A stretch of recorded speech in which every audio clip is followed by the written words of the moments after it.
We've all seen the ads. You're scrolling through your phone and see a brand new mini excavator for $5,000 or $6,000.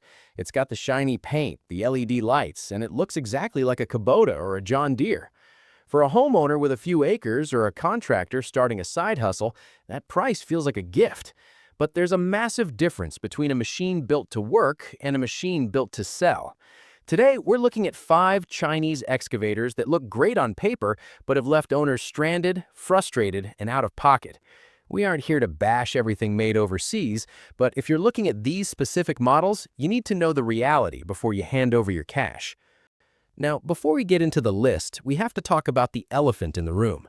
Over the last decade, Chinese heavy equipment has gone from a joke to a legitimate threat to the big American and Japanese brands. If you walk onto a massive highway project today, you'll probably see Sany or XCMG machines. Those are world-class companies, but there is a gray market beneath them, a world of unbranded, generic machines sold by shell companies that might not exist by the time your first hydraulic hose pops. The real danger for the American buyer isn't necessarily the steel or the engine, it's the lack of a support system. When you buy a cat or a deer, you're paying for the dealership that has the parts on the shelf. When you buy an Alibaba special, you are the mechanic, the parts chaser, and the warranty department all rolled into one. If you're over 30 and you've spent any time in the trades, you know that a machine that can't be fixed isn't an asset, it's a liability. Let's start our list at number 5, the AGT QK16R. If you spend any time on YouTube or tractor forums, you've seen the AGT units. They are everywhere because they're incredibly easy to buy and they look very professional. The QK16R is a compact unit that's perfect for getting into tight backyards or doing some light trenching. On the showroom floor, it looks like a winner. It has a clean layout and enough power to feel like a real tool. However, the QK16R has developed a reputation for a failure that is both messy and expensive: the final drive motor seals. The final drive is what turns the tracks. It's a high-pressure environment where hydraulic fluid meets heavy-duty gears. In these machines, the seals that hold all that oil in have proven to be a major weak point. We've seen numerous reports of these seals failing with less than 10 hours of use. Imagine finishing a Saturday morning project, parking the machine in your driveway, and waking up Sunday to a massive puddle of hydraulic oil eating through your asphalt. This isn't just a slow drip, it's a total failure.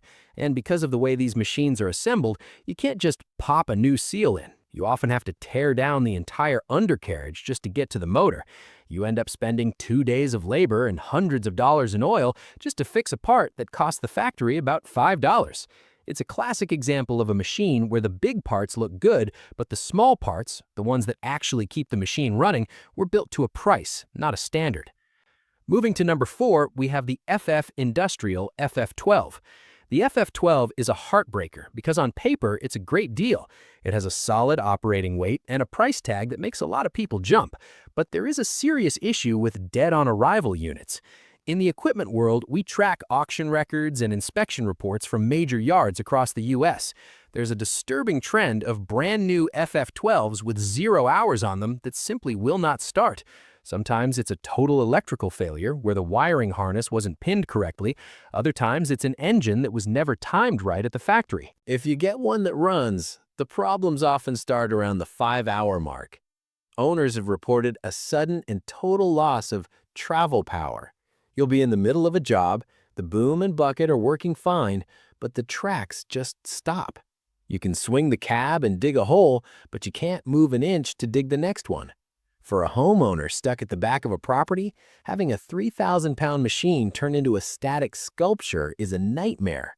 You have to tow it out with a bigger machine, and if you don't have a bigger machine, you're hiring a tow truck just to move your new excavator. It looks like a real tool, but the quality control at the factory seems to be a complete roll of the dice. Number 3 is the unbranded Alibaba Mystery Machine. This isn't one specific brand name because you'll see the exact same machine sold under 30 different names. They might be called Strong Lion, Golden Bull, or just Mini Digger 1000. They're almost always bright yellow or orange and are marketed as Kubota style or cat style machines. These are, without a doubt, the most dangerous machines on the market today. Because they're unbranded, there's zero accountability. The wiring inside these units is often terrifying. It looks like a bowl of multicolored spaghetti with no labels and no fuses. There's a documented case of an operator who tried to turn on the work lights, and instead the windshield wipers started moving, and the machine lurched forward. Think about that for a second. If the wiring is so poorly done that a light switch can trigger a travel function, you are sitting in a safety hazard. If you're working near a gas line, a fence, or another person, you simply cannot trust the controls. These machines look like a bargain, but they lack the basic safety testing and standardized wiring that we take for granted. They're built to be sold once, and after that, you're on your own. If you buy one, you should assume you'll need to hire a professional electrician just to make it safe to sit in. Now, let's talk about some of the big iron at number 2, the XCMG EX360U.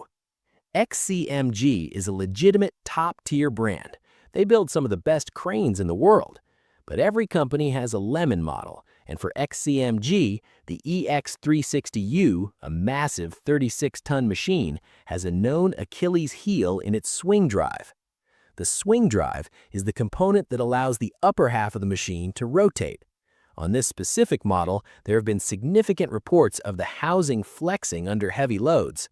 When the housing flexes, the main seal gaps, and hydraulic oil starts to pour out. The real problem isn't just the leak, it's what happens next. Once that seal gaps, dirt and grit from the job site gets sucked into the precision gears. If the operator doesn't catch it immediately, and on a loud, vibrating job site they rarely do, that grit will grind those expensive gears into metal shavings. Fixing a swing drive on a 36-ton machine is a massive 5-figure repair. It requires a crane just to lift the components.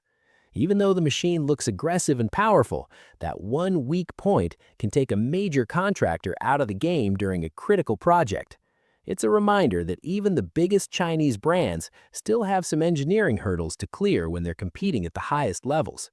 Finally, we get to number 1, early production Sany mini excavators, specifically the SY16 and SY35 models.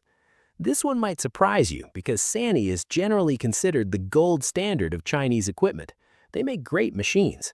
But their early units, the ones that first hit the US market about 5 or 6 years ago, had a gremlin so stupid and so frustrating that it drove owners to the breaking point. The issue was the emergency stop button. These machines looked perfect, they dug hard, and the cabs were actually very comfortable.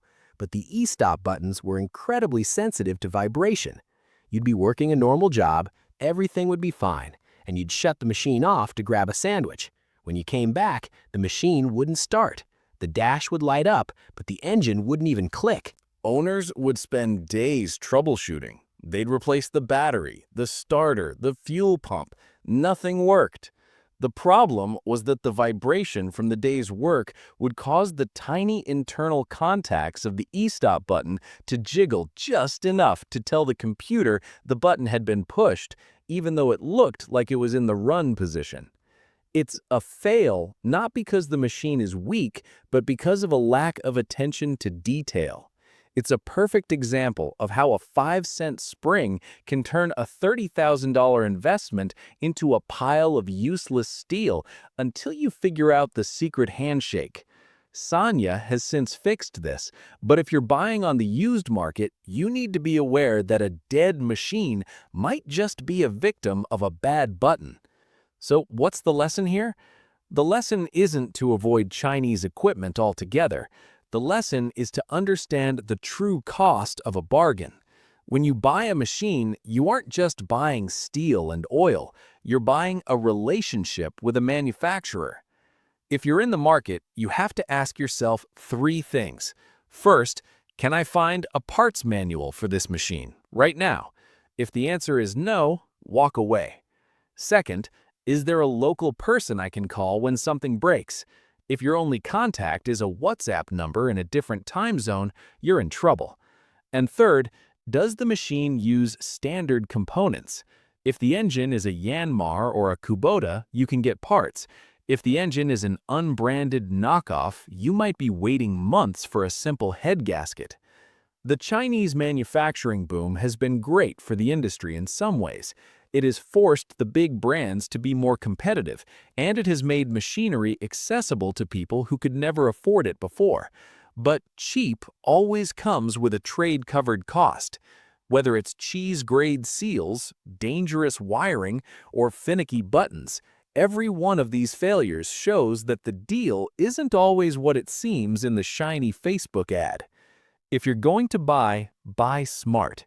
Check the forums, talk to other owners, and always test the machine under a real load before you hand over your hard-earned money.